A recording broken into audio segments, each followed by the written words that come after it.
শ্বেৰখানু সিদ্ধাৰ্থক দেখি খফত জ্বলিছে ৰাজ্যৰ জুবিন গাৰ্গ অনুৰাগী। বাক্সা জিলাৰ যি কাৰাগাৰৰ সন্মুখত শ শ প্ৰতিবাদকাৰী উপস্থিত হৈছে। এক প্ৰকাৰ জুবিন গাৰ্গক ন্যায় লাগে আৰু এনেকুৱা ধৰণে প্ৰতিবাদ তীব্ৰতৰ প্ৰতিবাদ কৰিছে। আৰক্ষীৰ বাহনলৈ আৰু শ্বেৰখানু সিদ্ধাৰ্থ যোৱা এই বাহনত ইতিমধ্যে নিলাবৰ্ষণ কৰা খবৰ আহিছে।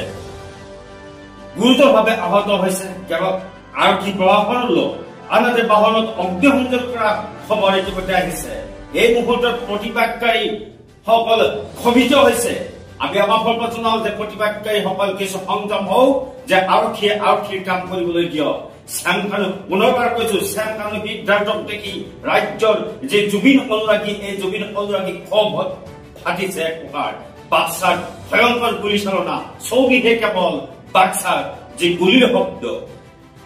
গুৰুতৰভাৱে আহত আৰক্ষী বাহন, আনহাতে বাহনত অগ্নিসংযোগ কৰা দেখিবলৈ পোৱা গৈছে। এই মুহূৰ্তত কব বিচাৰিছো যে বাক্সাত এক প্ৰকাৰ অনিয়ন্ত্ৰিত পৰিস্থিতি, যে আৰক্ষীয়ে পৰিস্থিতি নিয়ন্ত্ৰণ কৰিবলৈ শূন্যলৈ গুলী চালনা কৰিব লগা এটা পৰিৱেশ হৈছে।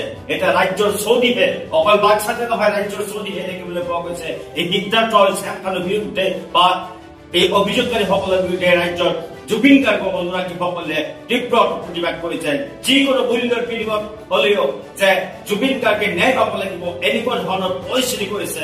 ৰাজ্যৰ ৩ কোটি জনসাধাৰণে এতিয়া জুবিন গাৰ্গৰ এই যে মৃত্যু হত্যাকাণ্ড, এই হত্যাকাণ্ডত ন্যায় বিচাৰিছে।